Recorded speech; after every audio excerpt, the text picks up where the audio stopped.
can change the world. She has inspired millions. Sister Rosemary from northern Uganda. Sister, welcome. Thank you so much. When I say you've inspired millions, what I meant from our standpoint is that you were the CNN Hero of the Year. Yes. Why was that? I think I was just chosen to be a CNN hero just because of the work I've been engaged in, especially working for young women who are abducted by the Lord's Resistance Army. And I got them, came back to our center, we opened the door for them. And I knew very well that these girls were not accepted by their own people. So we decided to open our door, accept them, give them love, and give them a place where they could stay. And above all, I decided to take them as they were. Those who were pregnant, I accepted. And those who had children, I accepted. And in fact, we didn't have any infrastructure for keeping children. I decided to let these girls come to school with their children. And when I gave that invitation, I found out that the girls were coming with a baby and a babysitter. And that gave me a lot of pain in my heart. So I thought it would be better for me to address the need of education for these little girls who are babysitters. Sister, we need to back up just a little bit Okay. because we need to understand what had happened. Oh, The Resistance Army yeah. raped. Yeah, the Lord's Resistance Army for the last 20 years or more targeted a lot of children, especially in northern Uganda. In fact, their war has been a war to fight and overthrow an existing government, the government of President Museveni. But in that attempt of fighting the government, they decided to wage war on their own people, and Why especially did they on do that? children. Why did they do that? It's hard to understand. I think the Lord's Resistance Army never had any objectives. They really just decided to abduct the children, to swell their army, to increase their number. And these young girls and boys were trained as child soldiers. The little girls were favored because they were turned into sex slaves. They became mothers and they were raped, trained as child soldiers. And for me, that's what I saw, that the women were doubly disadvantaged during this war. And I decided to give a lot of attention to the women and their children at the same time. How big is your convent? It is a center where we're training these girls. It's a big school which is supposed to house like 300 students.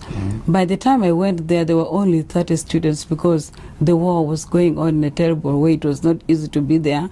I used to have children who are running away from the Lord's Resistance Army from their villages. These are children who were called night commuters, and they were well known in the United States as invisible children. I used to have like 500 kids every day sleeping on our compound. Really? And you said they were night commuters? Yes, that's what they were called, night commuters. What does that mean? Because they were running away every day from their homes to look for safe places, like in towns, near churches, and in schools. So these children were known as night commuters. And later on, it turned out they were calling them invisible children. And so these children, these little girls, with babies of their own, would come to you for help? Yes. And what kind of help did you give them? By the time they come to us, there was nothing much we could do but give them a place where they could stay, accept them as they are, and really give them love and acceptance. And we started giving them skills training. I developed different skills to give these girls because I knew that they were taken from their homes and they dropped out of school. They never had a chance of going on with education. So there was a lot of emphasis put on practical skills like dressmaking and cutting, and I started teaching them cooking, like catering. I introduced catering in school. In fact, it was something I loved to do. It was like my hobby. So I decided to show these girls that this is something which could be very useful for them, and it would make them become self-supporting in future. If you hadn't accepted them, what would have happened to them?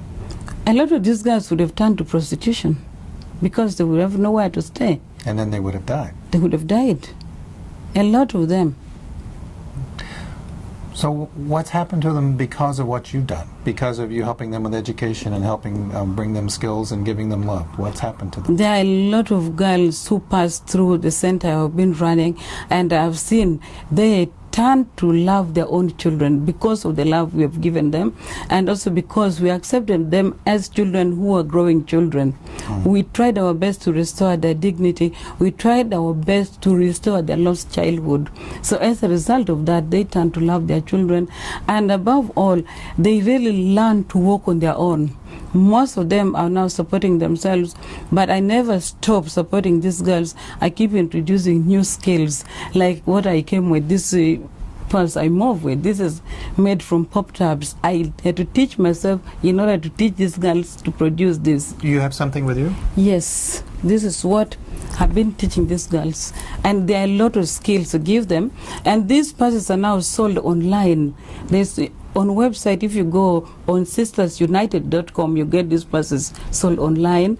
And I always tell people whenever I talk, I say, whatever money you give for these purses will not be worth this purse, because they are made of pop tabs. These are from trash, and they are things which people throw away. But whatever you pay for, you got to know you are paying for the love every woman, every girl put in this purse to make it. It is a challenge for them, and this is their way of supporting themselves and their children.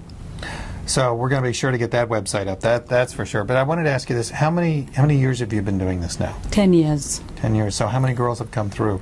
I sometimes lose count of them, but I know every year we get out like 150 and more every year. Do any of the girls come back just to see Sister Rosemary? Yes, they do. They do come back. What do they say? Sometimes they are very friendly, and sometimes they come just to visit and greet, and sometimes they also come back to ask for employment, and we keep introducing new things to support them. How about their children? Their children, we started actually a kindergarten. That has never been anything I dreamt of, but because of the challenge, I had to start a kindergarten, and the center I run is called St. Monica. Right now, it was just for girls. Now it is a center for women and children. It is the only school in Uganda giving mother and child education, where you can see a mother is studying and the child is also studying. And we went as far as giving support to the community around us, because we have got a prison just near our place, near the school, and I thought it would be good for us to extend also our sympathy and care to women who are detained in prison with their children. So I personally went and asked permission if these children could be brought out and come to a daycare center and to the kindergarten, and it has gone on, and now we're addressing the need of women in prison also. Oh my goodness. So just see how many children that you have. There are so many, 250 every year also in the kindergarten. Are there new girls who are coming in as a result of the Lord's Resistance Army? They are new girls. Incidentally, we would think these girls were not there, but a lot of them are still in villages. Some of them never thought they would get an opportunity. So I actually don't wait for them to come. With some of my staff members, some of the sisters, we decided that we go out and meet them and find them where they are and tell them that they could get an opportunity of education, skills training, they could support themselves. And I went as far as introducing another school like 70 kilometers away from Gulu for women in that place. And so these women are now just in their places, in their villages. We need to reach out to them ourselves and tell them about the opportunities they can get. Well, Sister Rosemary, you know, I my hat's off to CNN, because I can understand why you're the CNN Hero of the Year. So thank you very much for being with us. Thank you. Thank you so much. Thanks for inviting me here.